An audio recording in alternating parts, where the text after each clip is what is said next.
Most of us grew up believing that being nice was the right way to live. Be polite. Be agreeable. Don't cause trouble. We were told that kindness would make life easier, smoother relationships, fewer conflicts, more acceptance. And in the beginning, that feels true. People like you. Things stay calm. You avoid unnecessary tension, but over time, something starts to feel off. You're giving more but feeling less fulfilled. You're staying agreeable but losing your voice. You're doing the right thing, yet slowly becoming exhausted. This video isn't about becoming rude or cold. It's about understanding what happens when being nice stops being a choice and becomes a habit you can't turn off. Because kindness without awareness doesn't lead to peace.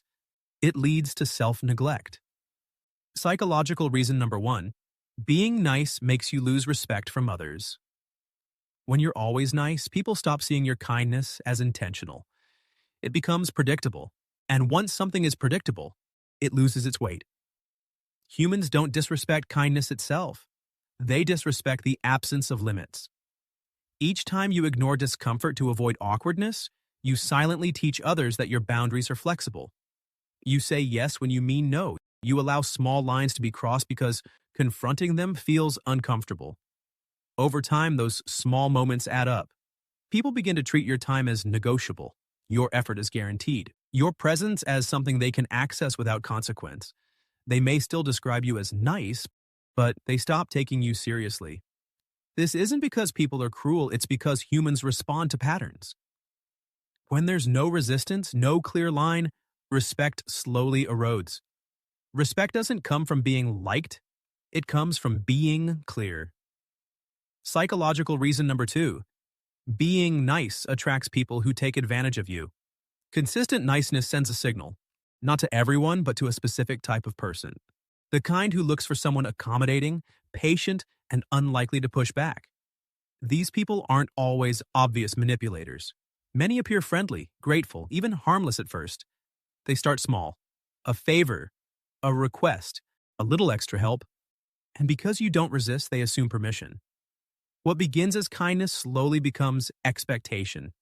The issue isn't generosity, it's generosity without limits. When you never say no, people don't learn where the line is. Some will keep stepping forward until you're carrying far more than you should. And without boundaries, kindness becomes an invitation to be used. Psychological reason number 3, being nice conditions you to fear disapproval. When you're consistently nice, something subtle but dangerous begins to happen over time. You start tying your sense of safety to other people's approval. At first, it doesn't feel like fear. It feels like awareness, like empathy, like emotional intelligence. You become good at reading the room, sensing moods, and adjusting yourself to keep things smooth. But slowly, that adjustment becomes automatic. You begin filtering your words before you speak. You rehearse conversations in your head, not to express yourself clearly, but to avoid negative reactions. You soften truths. You delay honesty. You choose silence when speaking might cause discomfort. Not because you don't know what to say, but because you don't want to be disliked for saying it. Over time, disapproval starts feeling dangerous, not physically, but emotionally. A raised eyebrow, a short reply, a change in tone can make you question yourself. You start interpreting disagreement as rejection, and once that association forms, your behavior changes. This fear isn't loud. It doesn't feel like panic. It feels like caution, but it quietly shapes your decisions.